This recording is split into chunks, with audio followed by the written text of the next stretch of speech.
Imagine waking up every day inside a house that's on fire, but the fire is invisible. You're not screaming. You're making coffee. You're not collapsed on the floor. You're replying to emails. You go to work. You nod. You laugh at the right jokes. You say, "I'm fine." But inside, you are not fine. Inside, something is collapsing. You're burning alive in silence, and no one notices.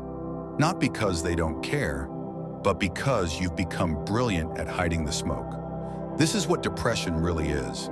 Not just sadness, not just feeling down, but a haunting, a complete hijacking of your identity. A ghost that wears your skin, speaks with your voice, and shows up in your life, while the real you disappears behind your eyes. This isn't a story wrapped in positivity. This isn't a self-help listicle. This is war.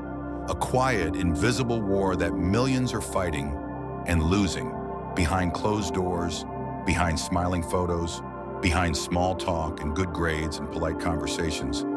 And here's the terrifying truth. Most people, even the ones closest to you, will never know what it really looks like. Because depression isn't always dramatic. It's not always tears, it's absence. In this video, we're not here to sugarcoat it. We're here to name it, to expose the darkness, to talk about the parts of depression that even people with depression are afraid to admit. We're going to talk about the masks, the numbness, the rage, the guilt, the shame, the physical weight, the lies, the loneliness, the pressure to appear okay, even when your soul feels like it's caving in.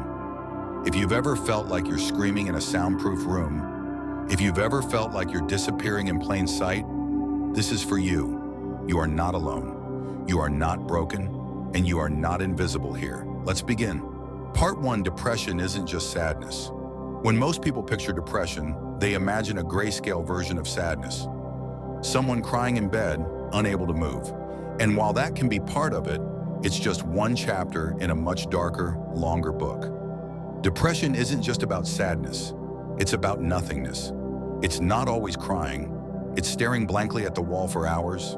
It's scrolling through your phone with zero interest in anything. It's losing the ability to feel joy, even from things that once lit you up inside. I didn't want to die. I just didn't want to exist. That's how many describe it. It's not dramatic. It's quiet. It's passive, but it's dangerous. Because the silence inside you gets louder. And here's the most deceptive part. You can be functional and still be drowning. You can be the funny one, the helpful one, the achiever.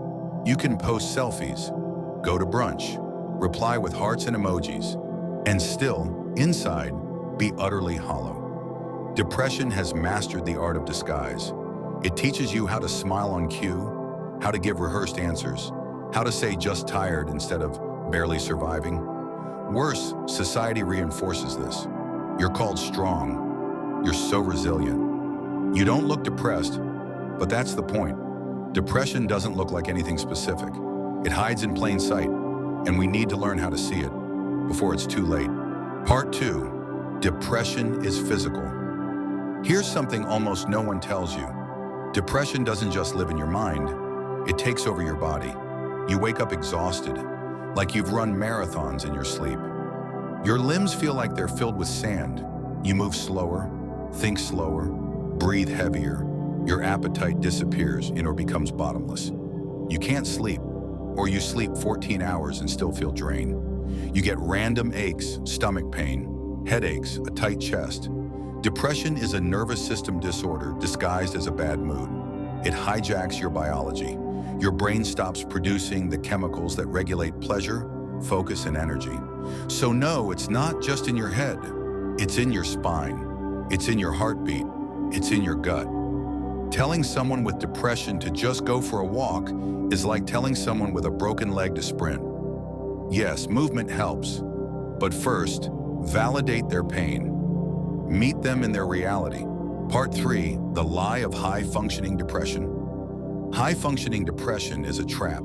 You wake up, you go through the motions, you check all the boxes, and everyone says you're doing great, but you're not. Inside, you feel like you're underwater. Every task takes 10 times more energy. Every conversation is an act. You lie awake at night with a smile on your face and a scream in your throat. This version of depression is rarely seen, let alone treated, because success becomes the camouflage. The more competent you seem, the less permission you feel to fall apart. You think, I don't deserve to feel this way. I have everything I need. I'm just ungrateful. But depression doesn't care about your resume. It doesn't care about your Instagram. It doesn't care how much you've achieved. It seeps in anyway. Part 4, the shame spiral. Shame is depression's closest ally. You start to believe that your pain makes you unworthy, that you're a burden, that you should suck it up. You isolate, not because you want to be alone, but because you think everyone's better off without you. And that isolation becomes a trap. Shame tells you, you're broken, you're too much, you'll scare them away. But shame is a liar. It thrives in silence, and the only way to kill it is with truth. Part 5, the hidden anger. Depression isn't always sadness. Sometimes it's rage. You lash out at people you love, you snap at nothing, you clench your fist when someone says, just cheer up. This anger is real. And it's valid, because underneath it is hurt. You're angry that no one sees you, angry that you're exhausted, angry that you're trying your hardest and still feel like you're failing. We need to talk about this, because when anger is buried, it festers, and that's when people implode or explode. Part 6, no such thing as a quick fix. Our culture is addicted to quick fixes. Try this supplement, use this app, manifest your happiness. But depression doesn't disappear with a podcast or a juice cleanse. Recovery is messy, it's slow. It doesn't follow a 5-step plan, and that's okay. You're allowed to heal at your own pace. You're allowed to have bad days. You're allowed to just survive sometimes. Part 7, what healing actually looks like. It's a dimmer. Some days you'll glow, other days you'll flicker. But as long as you keep showing up, that's enough. Healing looks like texting a friend, even if it's just a heart emoji. Taking a shower when everything in you says stay in bed. Saying no to things that drain you. Saying yes to help, even when it terrifies you. Healing isn't linear, it's filled with setbacks. But every breath you take when you wanted to disappear, that's victory. And healing is not meant to be done alone. We need community. We need compassion. We need safe spaces to say, I'm not okay, and still be loved. If you've made it this far, thank you. You are brave. Not because you're never afraid, but because you're still here, despite the fear.